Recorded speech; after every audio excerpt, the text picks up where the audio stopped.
Shalom saudara-saudara yang dikasihi oleh Tuhan.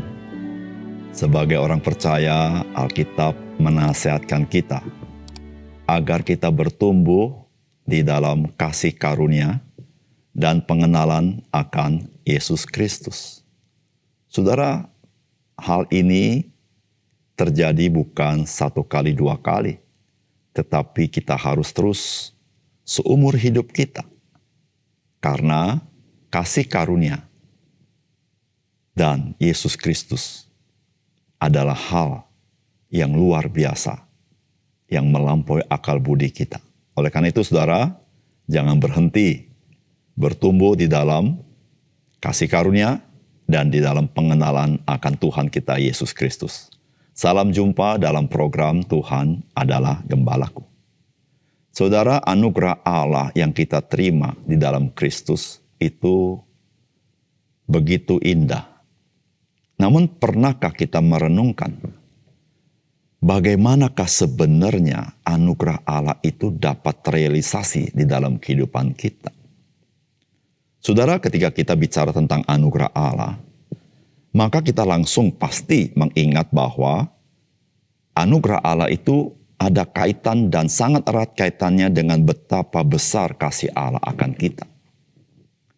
Tetapi saudara, kita juga harus ingat bahwa kehidupan manusia tidaklah dalam kondisi netral, atau dunia ini tidak dalam keadaan tanpa ada yang menguasainya. Ada si jahat atau si iblis yang menguasainya. Saudara, kita masih ingat apa yang Tuhan Yesus katakan di dalam Matius 12 ayat 29. Atau bagaimanakah orang dapat memasuki rumah seorang yang kuat dan merampas harta bendanya, apabila tidak diikatnya dahulu orang kuat itu. Sesudah diikatnya barulah dapat ia merampok rumah itu. Saudara, Tuhan sedang berbicara bagaimana Tuhan memberikan anugerah kepada kita, melepaskan kita. Saudara, yang digambarkan adalah sebuah perjuangan, peperangan untuk pembebasan kita. Karena ada kuasa si jahat. Saudara, ketika kita sadar betapa dahsyat Tuhan menyelamatkan kita, saudara, maukah kita menghargai untuk hidup bagi Dia? Saudara, mari kita membaca Efesus pasal 5 ayat 8 sampai 14. Memang dahulu kamu adalah kegelapan, tetapi sekarang kamu adalah terang di dalam Tuhan. Sebab itu hiduplah sebagai anak-anak terang. Karena terang hanya berbuahkan kebaikan dan keadilan dan kebenaran. Dan ujilah apa yang berkenan kepada Tuhan. Janganlah turut mengambil bagian dalam perbuatan-perbuatan kegelapan yang tidak berbuahkan apa-apa. Tetapi sebaliknya telanjangilah perbuatan-perbuatan itu. Sebab menyebutkan saja pun apa yang dibuat oleh mereka di tempat-tempat yang tersembunyi telah memalukan. Tetapi segala sesuatu yang sudah ditelanjangi oleh terang itu menjadi nampak. Sebab semua yang nampak adalah terang. Itulah sebabnya dikatakan, bangunlah hai kamu yang tidur, dan bangkitlah dari antara orang mati, dan Kristus akan bercahaya atas kamu. Saudara yang dikasihi oleh Tuhan, firman Tuhan hari ini mengajak kita agar kita ini sebagai orang percaya untuk bangkit dan tidak tertidur. Dengan demikian, kita boleh mengalami kuasa Kristus yang nyata dalam hidup kita, yang membawa kesaksian bagi namanya, yaitu kehidupan Kristen yang berkemenangan. Saudara, firman Tuhan mengingatkan kita bahwa sebagai orang percaya, kita ini sudah memiliki identitas dan keberadaan yang baru dan berbeda dengan yang dahulu sebelum engkau dan saya percaya kepada Kristus. Saudara, apakah pesan firman Tuhan bagi kita hari ini? Saudara, yang pertama, orang percaya adalah terang di dalam Tuhan. Saudara, firman Tuhan berkata begini, memang dahulu kamu adalah kegelapan, tetapi sekarang kamu adalah terang di dalam Tuhan. Sebab itu hiduplah sebagai anak-anak terang. Saudara, ketika Alkitab bicara terang dan gelap, ini bukan sekedar bicara sesuatu yang sifatnya alamiah. Seperti yang kita lihat di alam ini, kadang bisa terang, kadang bisa gelap. Saudara, ketika Alkitab berbicara terang dan gelap, ini berbicara tentang kuasa yang sedang menguasai dan sedang bekerja.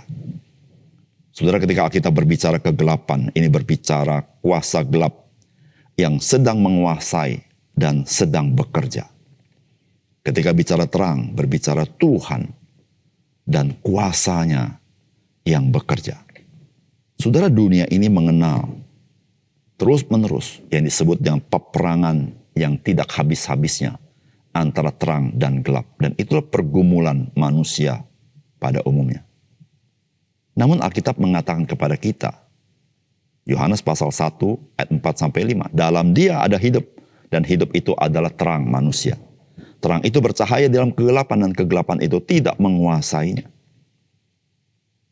Saudara, bicara terang, bicara kekuasaan, bicara gelap, bicara kekuasaan. Tetapi ketika terang itu datang, kegelapan tidak sanggup menguasainya. Saudara, Tuhan Yesus berkata begini dalam Yohanes pasal 8 ayat 12. Akulah terang dunia. Barang siapa mengikut aku, ia tidak akan berjalan dalam kegelapan, melainkan ia akan mempunyai terang hidup.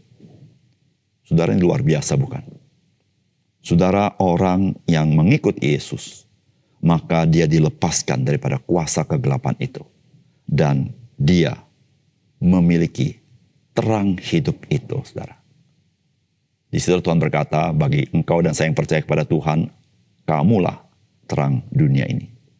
Saudara, dalam 1 Petrus pasal 2 ayat 9 mengatakan demikian. Tetapi kamu adalah bangsa yang terpilih, imamat yang rajani, bangsa yang kudus, umat kepunyaan Allah sendiri, supaya kamu memberitakan perbuatan-perbuatan yang besar dari Dia yang telah memanggil kamu keluar dari kegelapan kepada terangnya yang ajaib. Saudara yang kasih dalam Tuhan, saudara dan saya sebagai orang percaya, engkau sudah keluar dari kegelapan dan berada dalam terang Tuhan. Saudara hidup di dalam Tuhan, mengalami kuasa Tuhan. Saudara, di situlah saudara-saudara, kita hidup bagi Tuhan. Oleh karena itu, saudara, jangan lagi kita mau diperhamba oleh kegelapan. Tapi marilah kita menjadi hamba-hamba kepada Tuhan yang kita cintai. Karena kita adalah milik Dia. Nah, saudara, sebagai anak-anak Tuhan, sebagai hamba-hamba kepada Tuhan, tentu, saudara-saudara, hidup kita adalah untuk melayani Dia. Melayani Tuhan, Sang Pencipta alam semesta. Satu kehormatan, satu hak istimewa, satu kemuliaan bagi kita. Yang kedua, saudara, firman Tuhan hari ini mengajar kepada kita, hiduplah sebagai anak-anak terang. Saudara, kita berkata begini, karena terang hanya berbuahkan kebaikan dan keadilan dan kebenaran, dan ujilah apa yang berkenan kepada Tuhan. Saudara yang kasih dalam Tuhan, setiap anak mempunyai ciri khas tersendiri. Anak tetangga pastilah berbeda dengan anak kita, bukan? Karena ciri-ciri itu diturunkan oleh orang tuanya. Dan saudara, kita sebagai orang percaya adalah anak-anak terang. Maka saudara-saudara, Tuhan adalah terang. Dan yang Tuhan turunkan kepada kita adalah ciri-ciri daripada sifat-sifat Allah.